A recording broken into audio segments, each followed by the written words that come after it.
ಕಾಶಿಯ ದೂತ ನಿರುತ ಹೂಂಕರಿಸಿ ನಿರುತ ಹೂಂಕರಿಸಿ ನಿರುತ ಹೂಂಕರಿಸಿ ಬೆಳೆದ ತಾನು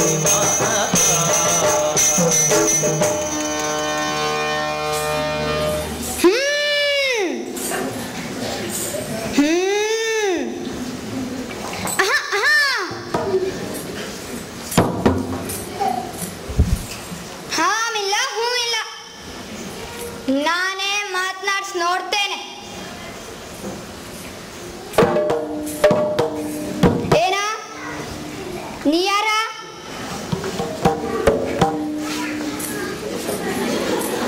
ಇದು ದ್ವಾರಕೆನೇನಾ? ಇಲ್ಲಿ ಕೃಷ್ಣ ಅಂದ್ರೆ ನೀನೇನಾ? ನೀನೇನಾ?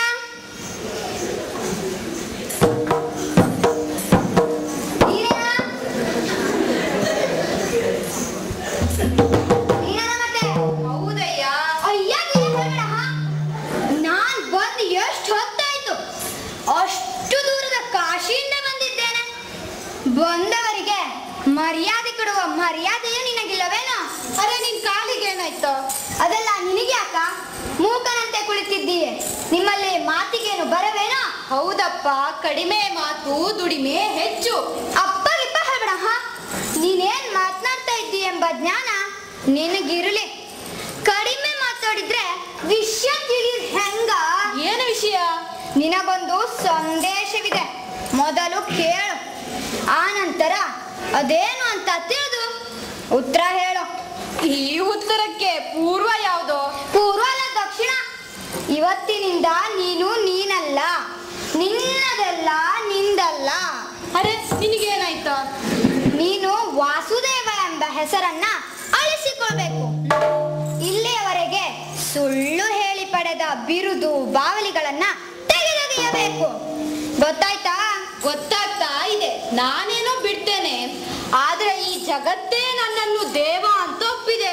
ನೀನಲ್ಲ, ನಿಮ್ಮ ಅಪ್ಪನೂ ದೇವ ಅಲ್ಲ.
ಇವತ್ತಿನಿಂದ ಜಗತ್ತಿನ ದೇವರು ನಮ್ಮ ಒಡೆಯ ಪೌಂಡ್ರಕ, ಅವರೇ ದೇವರ ದೇವ. ನೀನೇನೋ ಅವತಾರ ಪುರುಷ ಎಂಬುದಾಗಿ ಬುರುಡೆ ಬಿಡ್ತಾ ಇದ್ದೀಯಾ? ನಿನ್ನ ಅವತಾರ ಗಿವತಾರ ಎಲ್ಲ ಬಿಡಿಸಿ ಹಾಕ್ತಾರೆ. ನಾನೇ ದೇವ್ರು ಅಂತ ಹಲ್ಕಿರಿದ್ರೆ ಮುರಿತಾರೆ. ಗೊತ್ತಾಯ್ತಾ? ಗೊತ್ತಾಯ್ತಯ್ಯ. ಆದ್ರೆ ನಾನೇ ಕೃಷ್ಣ, ನಾನೇ ದೇವ್ರು, ನಾನೇ ವಾಸುದೇವ ಅಂತ ನಾನೇನ್ ಹೇಳಿಕೊಂಡದ್ದಲ್ವೋ? ಇಡೀ ಲೋಕವೇ ಹಾಗೆ ಹೇಳ್ತಾ ಇದೆಯಲ್ಲ. ಇಲ್ಲಿಯವರೆಗೆ ಏನೋ ತಿಳಿಯದೆ ಮಾಡಿದ್ದೀಯೆ, ಕ್ಷಮಿಸ್ತೇವೆ. ಇನ್ನು ಮುಂದಾದರೂ ತಪ್ಪನ್ನ ತಿದ್ದಿಕೊಂಡು 4 ಕಾಲ ಬದುಕೋ. ತಿಳಿತಾ? ಗೊತ್ತಾಯ್ತು, ನೀನು ಅಧಿಕ ಪ್ರಸಂಗಿ ಎಂದು. ಇನ್ನೊಬ್ಬನ ದೂತ ಎಂಬುದಕ್ಕಾಗಿ ಸುಮ್ಮನಿದ್ದರೆ ನಿನ್ನ ಮಾತು ವಿನಯ ಮೀರಿದೆ. ಏನ ನನ್ನ ಹೆಸರನ್ನು ಕೆಡಿಸುವ ಹುನ್ನಾರವೇನ? ಯಾಕ ಈ ಛಲ ನಿಮ್ಮ ರಾಜನಿಗೆ?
ಮೊದಲು ಸರಿಯಾಗಿ ನಿಲ್ಲುವುದನ್ನು ತಿಳಿಯ. ಇದೇ ವರ್ತನೇನೋ ನಿಮ್ಮ ಕಾಶೀಪತಿ ಕಲಿಸಿಕೊಟ್ಟದ್ದು. ನಿಮ್ಮ ನೆಲೆ ಬೆಲೆಯನ್ನು ಅರಿತು ವರ್ತಿಸಬೇಕು. ನಾನು ನಮ್ಮವರನ್ನ ತಡಿದೇ ಇದ್ರೆ ನಮ್ಮವರು ನಿನ್ನ ತಲೆ ಹೊಡೆಯುತ್ತಿದ್ದರು. ಅಲ್ಲಯ್ಯ, ನಿಮ್ಮ ರಾಜನಿಗೆ ಯಾಕೀ ಬುದ್ಧಿ? ವಿನಾಶಕಾಲೇ ವಿಪರೀತ ಬುದ್ಧಿ ಎಂಬುದು ಸುಳ್ಳಲ್ಲ. ಈ ರೀತಿ ಹುಚ್ಚಾಟ ಬಿಟ್ಟು ಸರಿಯಾಗಿ ಬಾಳ್ವೆ ಮಾಡಬೇಕಂತ ಹೇಳು. ಇದನ್ನು ಮೀರೆಯೋ ಯುದ್ಧಕ್ಕೆ ಬಂದರೆ ಅವನ ಶರೀರ ನಾಯಿ ನರಿಗಳಿಗೆ ಆಹಾರವಾಗುತ್ತದೆ ಅಂತ ಹೇಳು. ಆಯ್ತು ಆಯ್ತು ಸ್ವಾಮಿ, ಹೀಗೆ ಹಾಗೆ ಹೇಳ್ತೇನೆ. ಬರ್ತೇನೆ, ಅಲ್ಲ ಹೋಗ್ತೇನೆ.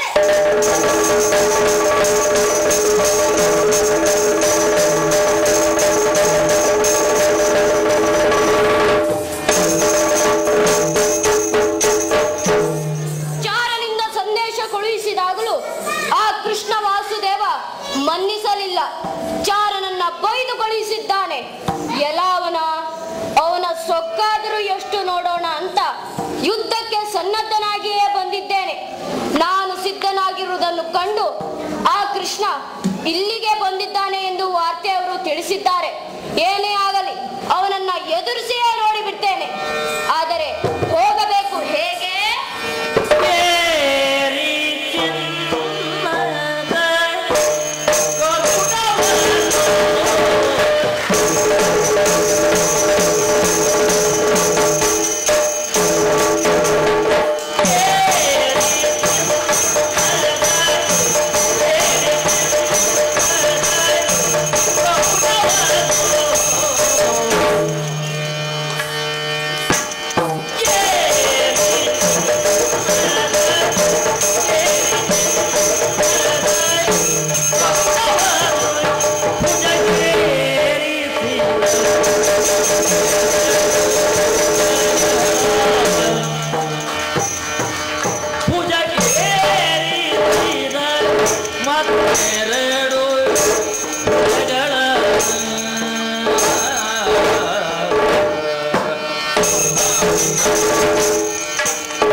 ತುಳಸಿ ಮಾಲೆಯನ್ನ ಧರಿಸಿದ್ದೇನೆ. ಚಿನ್ನದ ಗರುಡವನ್ನ ಏರಿ ರಣರಂಗಕ್ಕೆ ತೆರಳುತ್ತೇನೆ.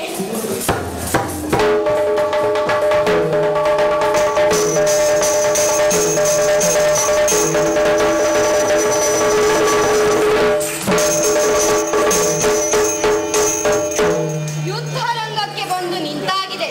ಮೊದಲು ಮಾತನಾಡಿಸಿ ನೋಡ್ತೇನೆ. ಅಯ್ಯ ಅಣ್ಣಯ್ಯ, ಮೆಚ್ಚಿದೆ ಕೇಳಣ್ಣ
ಒಂದು ದೇಶದ ರಾಜನಾಗಿ ಸ್ವಂತಿಕೆ ಅಭಿಮಾನವಿಲ್ಲದೆ ಏನಿದು ವಿಪರೀತ ಅನುಕರಣೆ ಅಲ್ಲ.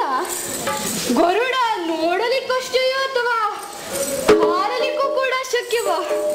ನಿನ್ನ ತಮ್ಮನಾಗಿ ನಾನು ಕೇಳ್ತೇನೆ, ಒಂದೇ ಒಂದು ಸಾರಿ ಈ ಸುವರ್ಣದ ಸುಪರ್ಣವನ್ನ ಹಾರಿಸಿ ನೋಡೋಣ. ಹಾರ್ತದ್ಯೋ ಇದು? ಇಲ್ಲ, ಇವೆಲ್ಲ ಕೇವಲ ಅಲಂಕಾರಕ್ಕೆ, ಚೈತನ್ಯವಿಲ್ಲದ ಚೆಲುವಿನ ಅಲಂಕಾರಕ್ಕೆ. ಜಯಲಕ್ಷ್ಮಿ ಒಲಿದು ಬರುತ್ತಾಳೆ ಎಂದು ತಿಳಿದಿದ್ದೇನೋ? ಮರುಳ ಮರುಳ ಕಂಡೊಡನೆ ಪ್ರವಚನಕ್ಕೆ ಪ್ರಾರಂಭ ಮಾಡಿದೆ ಎಂದರೆ ಅವ ನೀನೇಯೋ ನೀನೆಯೋ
ಸದ್ಯದ ಕಾಲದಲ್ಲಿ ಪವಾಡಗಳ ಮೂಲಕ ಕೀರ್ತಿ ಪಡೆದ ವಾಸುದೇವ ಅಂದರೆ ನೀನೇಯೋ.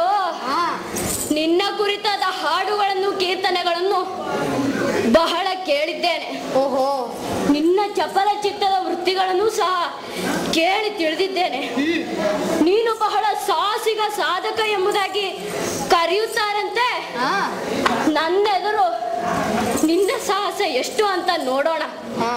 ನೀನು ಒಂದೇ ಒಂದು ಪ್ರದೇಶಕ್ಕೆ ರಾಜನೋ ಯುವರಾಜ್ನೋ, ಆದ್ರೆ ಒಂದೇ ಒಂದು ರಥ ಇಲ್ಲ, ಗಜ ಸೈನ್ಯವಿಲ್ಲ.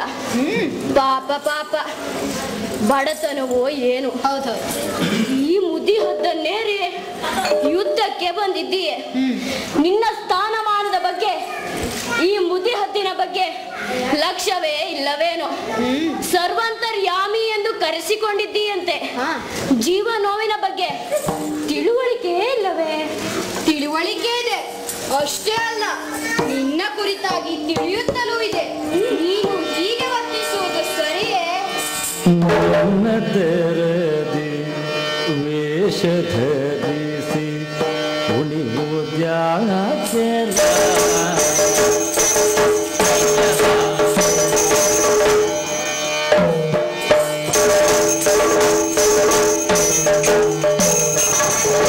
ಎನ್ನ ತೆರೆದಿ ವೇಷ ಧರಿಸಿ ಕುಣಿಯುವುದ್ಯಾಕೆನ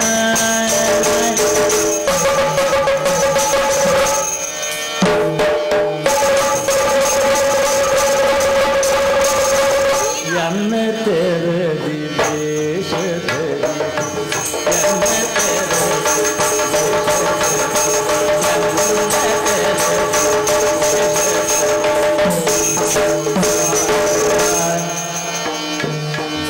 ಎನ್ನ ತೆರೆದಿ ವೇಷ ಧರಿಸಿ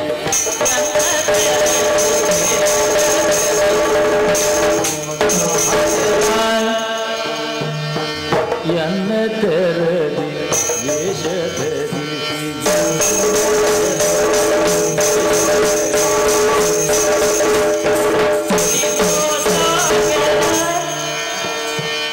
ಎನ್ನ ತೆರೆದಿ ವೇಷ ಧರಿಸಿ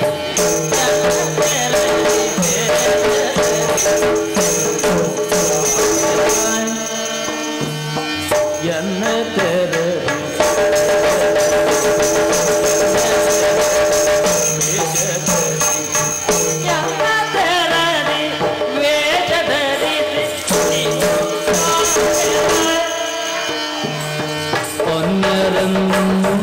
ಅಣಗಿಸುವುದು ಅನ್ಯರನ್ನು ಅಣಗಿಸುವುದು ಅನ್ಯರನ್ನು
ಬಂತು ಚಿನ್ನಗೆಷ್ಟು ವೆಚ್ಚ ಬಂತು ಕೇಳು ಕೇಳು ಚಿನ್ನಗೆಷ್ಟು ವೆಚ್ಚ ಬಂತು ಚಿನ್ನಗೆಷ್ಟು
ಜೀವನದಲ್ಲಿ ವೇಷ ಹಾಕಬಹುದು, ಆದರೆ ವೇಷವೇ ಜೀವನವಾಗಬಾರದು. ಚಿನ್ನದ ಈ ಕೃತಕ ಕೈಗಳು, ಅದಕ್ಕೆ ಹೊಂದಿಸಿದ ಶಂಖ ಚಕ್ರ ಗದೆ ಪದ್ಮ, ಮೇಲಾಗಿ ಚಿನ್ನದ ಗರುಡ, ಇದನ್ನು ನಿರ್ಮಿಸಿದ ಶಿಲ್ಪಿ ಯಾರೋ?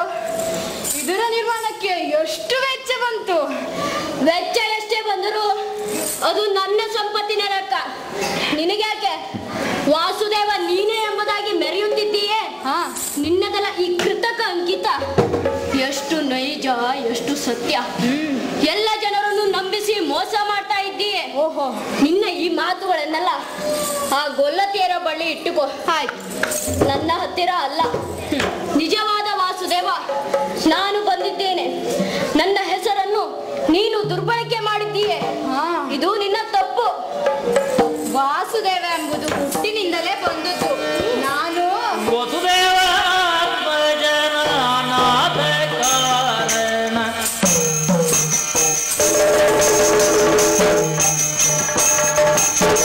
ವಸುದೇವ ಆತ್ಮಜನಾನಾಥ ಕಾರಣ ವಸುಧೆಯೊಳಿಗ ಜನೋ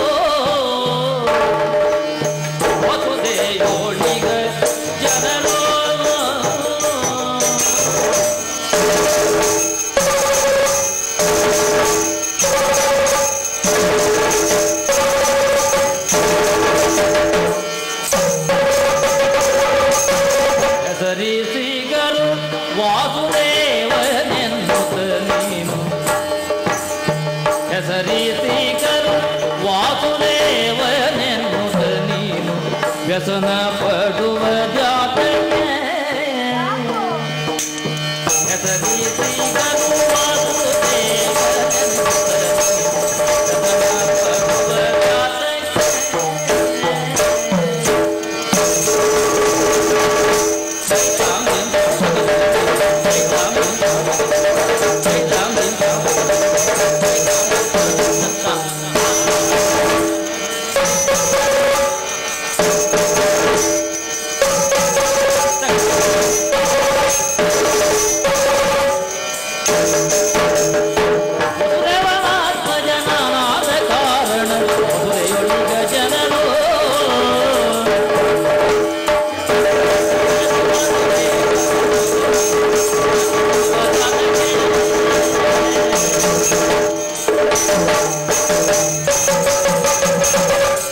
ವಾಸುದೇವ ಎಂಬುದು ಹುಟ್ಟಿನಿಂದಲೇ ಬಂದದ್ದು.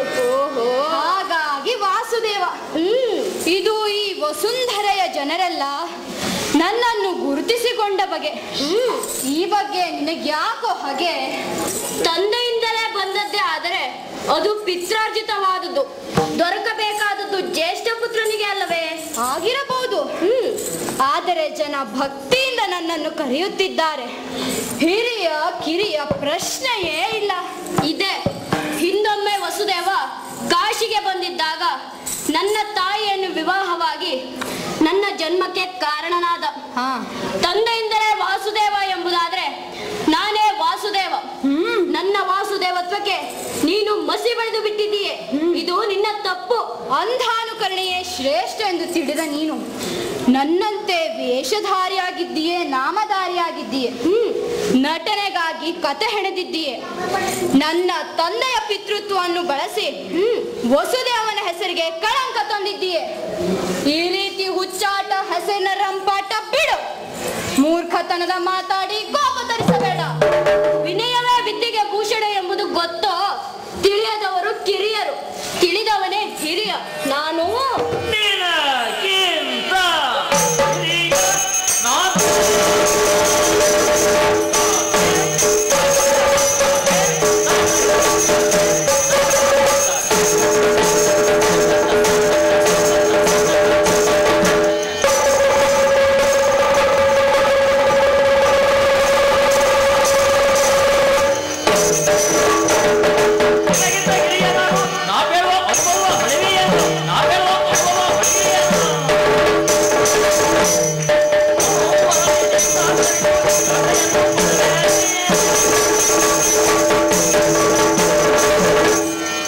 ನಿನಗಿಂತ ಮೊದಲೇ ನಾನು ವಸುದೇವನ ತಂದೆತನವನ್ನು ಪಡೆದವ. ಹೌದು.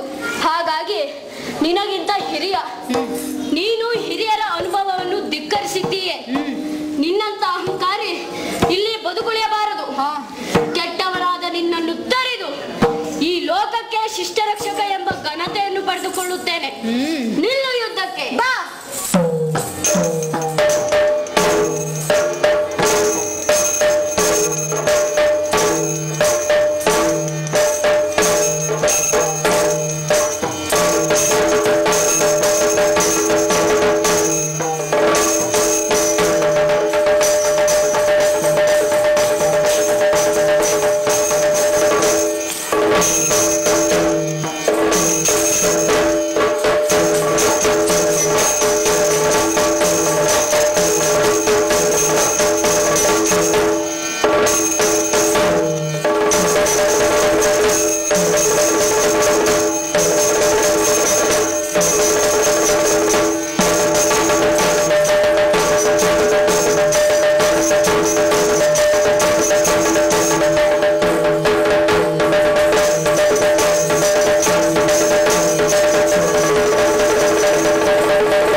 ಕೋಪದಿಂದ ಪೌಂಡ್ರಕನ ಕೊರಳರಿದಿದ್ದೇನೆ. ಲೋಕದ ಜನರ ಭಾವನೆಗಳೇ ವಿಚಿತ್ರ. ಲೋಕೋ ಭಿನ್ನ ರುಚಿಯಲ್ಲವೇ? ನೋಡೋಣ ಮುಂದೆ ಏನಾಗುತ್ತದೆ.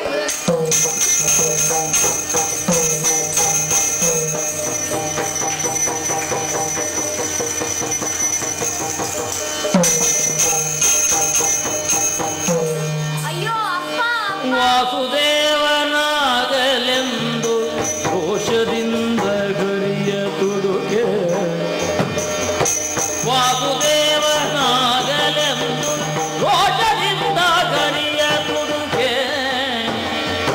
ನಾಶವಾದೆಯಯ್ಯೋ ತಂದೆ ಮೋಸವಾಯಿತು, ನಾಶವಾದೆಯಯ್ಯೋ ತಂದೆ ಮೋಸವಾಯಿತು.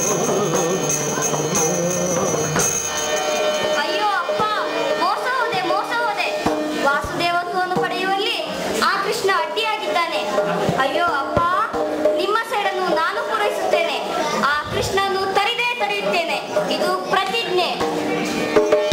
ಒಂದೇನೋ ಸರಿ, ಆದರೆ ಹೇಗೆ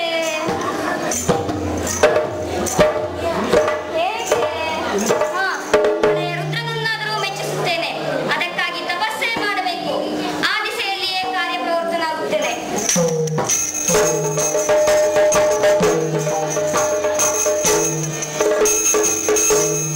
ಓಂ ನಮಃ ಶಿವಾಯ, ಓಂ ನಮಃ ಶಿವಾಯ, ಓಂ ನಮಃ ಶಿವಾಯ. ಓಂ ಹ್ರಾಂ ಹ್ರೀಂ ಹ್ರಾಂ. ಚಂಡಕಾಪಾಲಿಗ ಓರ್ವನು ನಡೆತಂದು, ಓಂ ಹ್ರಾಂ ಹ್ರೀಂ ಹ್ರಾಂ. ಚಂಡಕಾಪಾಲಿಗ ಓರ್ವನು ನಡೆತಂದು, ಓಂ ಹ್ರಾಂ ಹ್ರೀಂ. ಕಂಡನೀತನು ತಪಿಸುವುದ, ಕಂಡನೀತನು ತಪಿಸುವುದ, ಕೊಂಡಿದ ನಿನ್ನಿಂದಲೇ ನಾನು, ಕೊಂಡಿದ ನಿನ್ನಿಂದಲೇ ನಾನು, ಉಂಡವ ಹಿಡಿದು ಪೇಳಿಗೆನು, ಕೊಂಡಿದ ನಿನ್ನಿಂದಲೇ ನಾನು, ಉಂಡವ ಹಿಡಿದು ಪೇಳಿಗೆನು. ಓಂ ಹ್ರಾಂ ಹ್ರೀಂ ಹ್ರಾಂ. ಯಾರೋ ತಪಸ್ಸಿಗೆ ಕುಳಿತಿದ್ದಾರೆ, ಮಾತನಾಡಿಸ್ತೇನೆ. ಏನಯ್ಯ, ಯಾರಯ್ಯ ನೀನು? ಯಾಕೆ ತಪಸ್ಸಿಗೆ ಕುಳಿತಿದ್ದೀಯೆ? ಏನು ಬೇಕು ನಿನಗೆ? ಆ, ಇಷ್ಟು ಬೇಗ ಈಶ್ವರನೇ ಬಂದನೋ? ಕೈಯಲ್ಲಿ ಕಪಾಲ, ಹಣೆಯಲ್ಲಿ ವಿಭೂತಿ, ಕೆಂಜಡೆ. ಸ್ವಾಮಿ ನಮೋ ನಮಃ. ಏಳು ಏಳು, ಎದ್ದೇಳು. ಸ್ವಾಮಿ, ನಮ್ಮ ತಂದೆಯವರು ತಮ್ಮ ಹೆಗ್ಗಳಿಕೆಯನ್ನು ಪಡೆಯಬೇಕೆಂದು ವೈರಿಯಲ್ಲಿ ಹೋರಾಡಿ ಸೋತು ಸತ್ತು ಹೋದರು. ವೈರಿಯಾದ ದ್ವಾರಕೆಯ ಕೃಷ್ಣನನ್ನು ಕೊಲ್ಲಲು ತಪಸ್ಸಿಗೆ ತೊಡಗಿದ್ದೇನೆ. ಸ್ವಾಮಿ ಶರಣೋ ಶರಣು, ಪ್ರತ್ಯಕ್ಷನಾಗಿದ್ದೀಯೆ. ಎನ್ನ ಅಭಿಷ್ಟವ ನೆರವೇರಿಸಿ ನನ್ನನ್ನು ಕಾಪಾಡು ತಂದೆ. ಇಷ್ಟೇಯೋ? ಅದಕ್ಕೇಕೆ ಚಿಂತೆ? ಮಾರಣ ಬರ ಮಾಡು ನೀನು,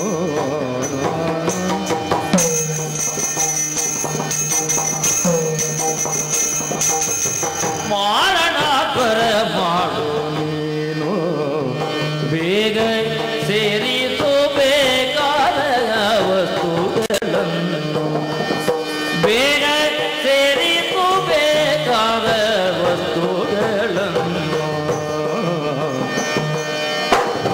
3 ದಿನದ ಗೋಮ ನೋಡು,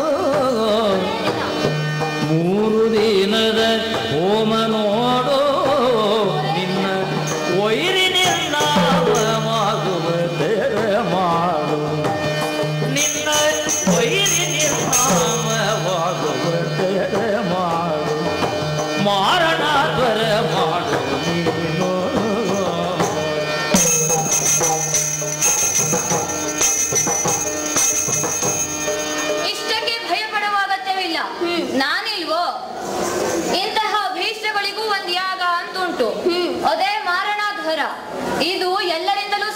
ಇಲ್ಲ. ಇದಕ್ಕೆ ನನ್ನಂತವ್ರೇ ಆಗ್ಬೇಕು. ಈ ಯಾಗಕ್ ಬೇಕಾಗೋ ವಸ್ತುವನ್ನೆಲ್ಲ ತಂದ್ರೆ ಅಂದ್ರೆ ನಿನ್ಗೈರಿ ಹೆಸರೇ ಇಲ್ಲ. ಆಯ್ತು, ಅದನ್ನು ನೀವೇ ಮಾಡಬೇಕು. ಅದಕ್ಕೆ ಏನೇನು ಬೇಕೆಂದು ಹೇಳಿ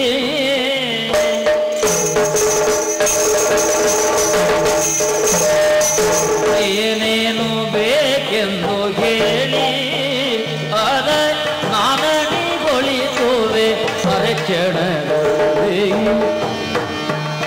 ಅದ ನಾನಣಿಗೊಳಿಸುವೆ ಅರಕ್ಷಣದಲ್ಲಿ ದಾನ ಧರ್ಮಕ್ಕೆ ಬರಲಿಲ್ಲ ದಾನ ಧರ್ಮಕ್ಕೆ ಬರಲಿಲ್ಲ ವೈರಿ ಹಾನಿಯಾದರೆ ಸಾಕು ಧನ ಮುಖ್ಯವಲ್ಲ ವೈರಿ ಹಾನಿಯಾದರೆ ಸಾಕು ಧನ ಮುಖ್ಯವಲ್ಲ ದಾನ ಧರ್ಮಕ್ಕೆ ಬರಲಿಲ್ಲ ವೈರಿ ಹಾನಿಯಾದರೆ ಸಾಕು ಧನ ಮುಖ್ಯವಲ್ಲ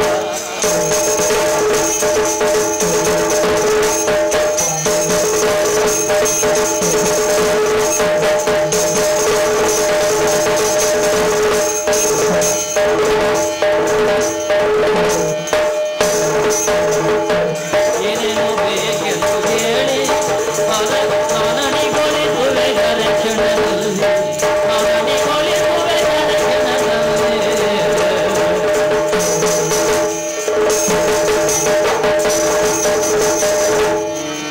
ದ್ರವ್ಯ ಇಲ್ಲ ಅಂತ ಚಿಂತೆ ಪಡುವುದು ಬೇಡ. ಇಂತಹ ಕೆಲಸಗಳಲ್ಲಿ ಧನ ಮುಖ್ಯವಲ್ಲ, ವೈರಿ ನಾಶವಾದರೆ ಸಾಕು. ಇನ್ನೇನು ಬೇಕು ಅಂತ ಹೇಳಿ, ಅರೆ ಕ್ಷಣದಲ್ಲಿ ಎಲ್ಲವನ್ನೂ ಒದಗಿಸುತ್ತೇನೆ. ಅದೇನ್ ಬಹಳಲ್ಲ ಮತ್ತೆ. ಅದು ಕುರಿ ಕೋಳಿ ಸಾವಿರ ಕುರಿ ಕೋಳಿ ಕುರಿ ಕೋಳಿ ಕುರಿ ಕೋಳಿ ಸಾವಿರ ಕುರಿ ಕೋಳಿ ಕುರಿ ಕೋಳಿ ಕುರಿ ಕೋಳಿ ಸಾವಿರವಿರಲಿ ಮತ್ತೆ ತರಬೇಕು ಮಗಿ ಜೈನೂರಿದ್ದರು ಇಲ್ಲಿ ಮತ್ತೆ ತರಬೇಕು ಮಗಿ ಜೈನೂರಿದ್ದರು ಇಲ್ಲಿ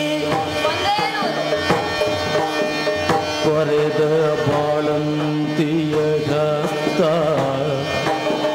ಕೊರೆದ ಬಾಳಂತಿಯ ಹಸ್ತ ಇಪ್ಪತ್ತಿರಲಿ ಕುಂಬಳಕಾಯ ಧರಿಸು ಬಂದಿದ್ದ ಇಪ್ಪತ್ತಿರಲಿ ಕುಂಬಳಕಾಯ ಧರಿಸು ಬಂದಿದ್ದ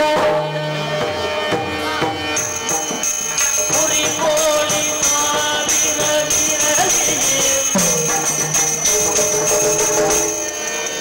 ಇದೇನ್ ಬಹಳಲ್ಲ ಮತ್ತೆ. 1,000 ಕೋಳಿ, ಅಷ್ಟೇ ಸಂಖ್ಯೆ ಕುರಿ, ಮತ್ತೆ ಕೋಣ 100 ಬೇಕಾಗ್ತದೆ. ಈ ಯಾಗದ ಫಲ ಸಿಗ್ಬೇಕು ಅಂದ್ರೆ ಬಾಳಂತಿ ಹಸ್ತ ಬೇಕು. ಅದೆಷ್ಟು ಬೇಕಾಗ್ಬೋದು? ಅದು ಒಂದ್ 20 ಇರ್ಲಿ. ಮುಂದಿನ ಬಲಿ ಎಲ್ಲ ಕುಂಬಳಕಾಯಲ್ಲೇ ನಡೀತದೆ. ಅದೆಷ್ಟು ಬೇಕಾಗ್ಬೋದು? ಅದ್ರ ಒಂದಿಷ್ಟು ತರಿಸು. ಹೆಚ್ಚಿದ್ರೆ ಅಡಿಗೆ ಅವರಿಗೆ ಆಗ್ತದೆ. ಮುಂದಿಂದೆಲ್ಲ ನಾ ಹೇಳ್ತಾ ಹೋಗ್ತೇನೆ, ನೀವ್ ಮಾಡ್ತಾ ಹೋಗು. ಆಯ್ತು. ಬನ್ನಿ.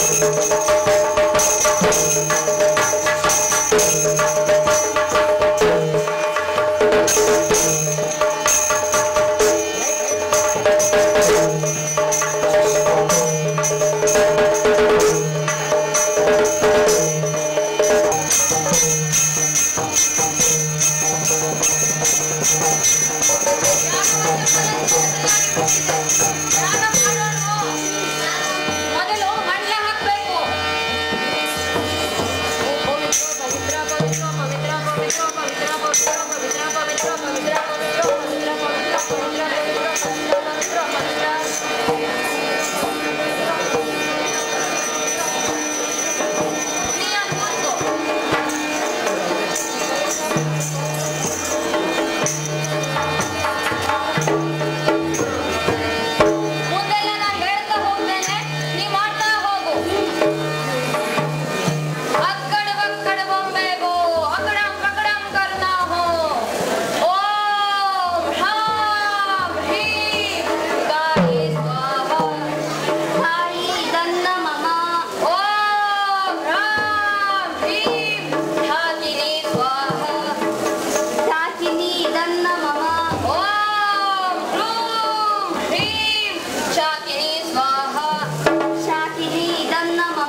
ಹೊಟ್ಟೆ ಹಸಿವಿನಿಂದ ಉರಿಯುತ್ತಿದೆ.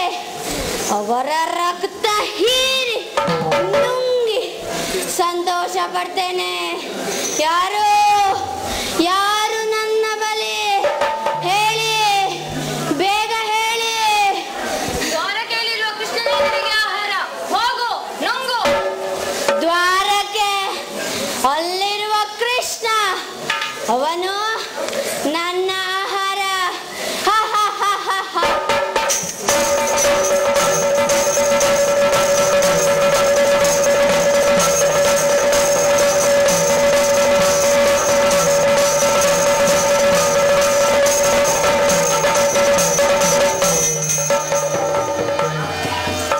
ನೀನಿನ್ನು ಚಿಂತೆ ಪಡುವುದು ಬೇಡ. ಹೋಗೋಣ ಬಾ.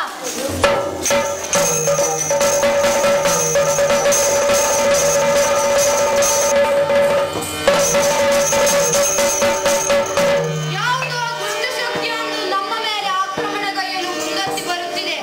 ಇದಕ್ಕೆ ಸರಿಯಾದವೆಂದರೆ ಸುದರ್ಶನನೇ. ಸುದರ್ಶನ,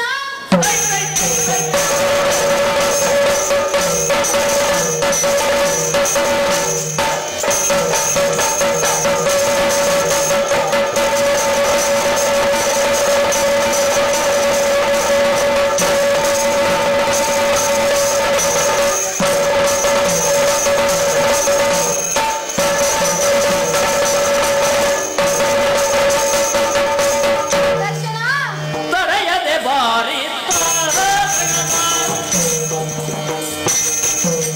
ತಡೆಯದೆ ಬಾರಿ ಸುದರ್ಶನ ಪಡಿದ ಸುದರ್ಶನ ಪಡಿದ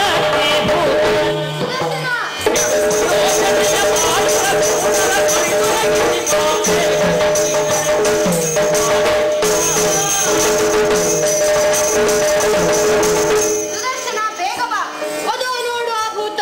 ದುರುಳರಿಂದ ಪ್ರೇರೇಪಿಸಲ್ಪಟ್ಟ ಆ ಭೂತ ನಮಗೆ ತೊಂದರೆ ಕೊಡುವುದಕ್ಕೆ ಬರುತ್ತಿದೆ. ಅದನ್ನು ಬಡಿದಟ್ಟು, ಅದನ್ನು ಕಳುಹಿಸಿದವರನ್ನು ಶಿಕ್ಷಿಸಿ ಬಾ. ತಮಾಚೆ ತಥಾಸ್ತು.